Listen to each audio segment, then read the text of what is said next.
कहानी का शीर्षक वक्त की परछाई। सूर्यास्त का समय है। गांव कंचनपुर की पगडंडियों पर हल्की धूल उड़ रही है। छोटे छोटे घरों की खिड़कियों से दीपक की हल्की रोशनी बाहर आ रही है। लोग दिन भर की मेहनत के बाद अपने अपने घरों की ओर लौट रहे हैं। एक शांत लेकिन रहस्यमय माहौल है। गांव के बीचों बीच एक पुराना मंदिर है जिसके पास एक बुजुर्ग आदमी, धीरज बाबा, बैठे हैं। गांव के बच्चे और बुजुर्ग उनके चारों ओर इकट्ठा होते हैं। धीरज बाबा धीमी मगर गंभीर आवाज में। आज मैं तुम्हें एक ऐसी कहानी सुनाऊंगा जो समय की परछाइयों में छिपी है।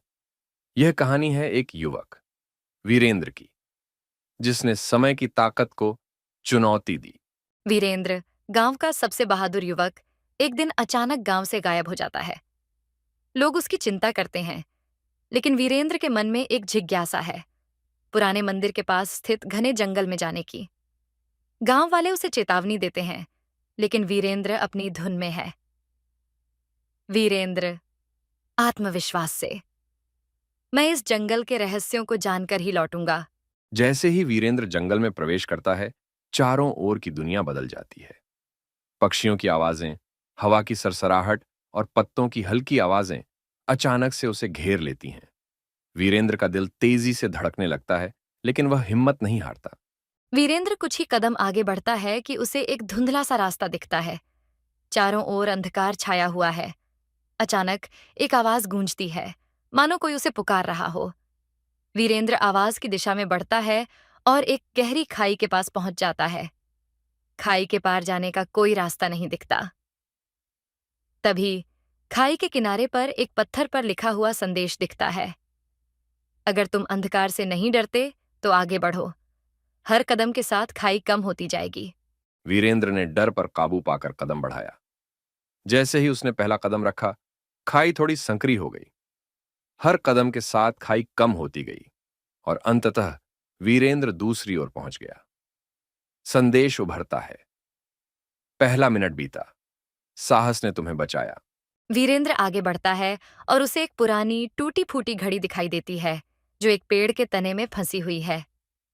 घड़ी की सुइयां तेजी से घूम रही हैं, मानो समय का कोई मतलब ही न हो। वीरेंद्र घड़ी के पास जाता है और तभी सुइयां रुक जाती हैं। घड़ी के नीचे एक और संदेश उभरता है, समय की धारा में बहो, पर उसकी कैद में मत फंसो। वीरेंद्र को एहसास होता है कि समय की गति को समझना, लेकिन उस पर निर्भर न रहना ही उसकी अगली चुनौती है। वह घड़ी को छोड़कर आगे बढ़ता है। संदेश उभरता है, दूसरा मिनट बीता, समय का बंधन तुम्हें रोक नहीं सकता। आगे बढ़ते हुए वीरेंद्र को एक खुली जगह मिलती है, जहां चारों ओर फूल खिले हुए हैं। ये दृश्य इतना सुंदर है कि वह कुछ पल के लिए सब कुछ भूल जाता है। अचानक उसे चारों ओर से हंसी की आवाजें सुनाई देने लगती हैं। वह मुड़ता है, लेकिन कोई दिखाई नहीं देता। तभी एक महिला का चेहरा हवा में तैरता हुआ दिखाई देता है।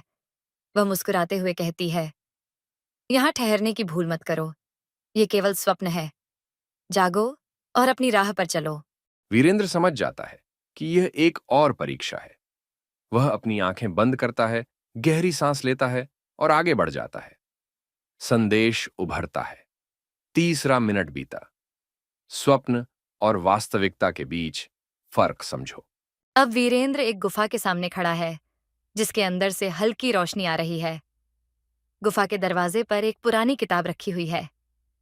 वीरेंद्र किताब को उठाता है और जैसे ही वह उसे खोलता है, रोशनी तेज हो जाती है। किताब के पहले पन्ने पर लिखा होता है, यह अंतिम रहस्य है। सत्य को समझने के लिए मन की आंखें खोलो। जो तुम्हें दिखाई नहीं देता, वही असली रहस्य है। वीरेंद्र रोशनी में देखता है और उसे अपनी पूरी यात्रा की झलकियां दिखाई देती है। हर कदम पर जो सबक उसने सीखा था, वह उसे अब समझ में आता है।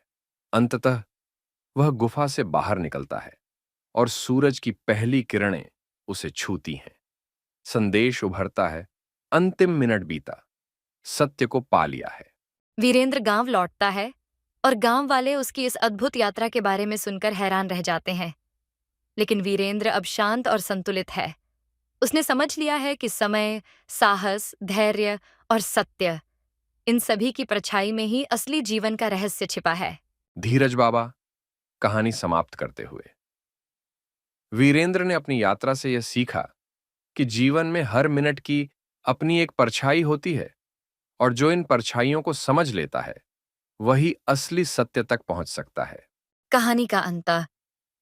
इस तरह वीरेंद्र की यात्रा न केवल भौतिक थी, बल्कि मानसिक और आत्मिक भी थी, जिसमें हर मिनट एक नया रहस्य लेकर आता था।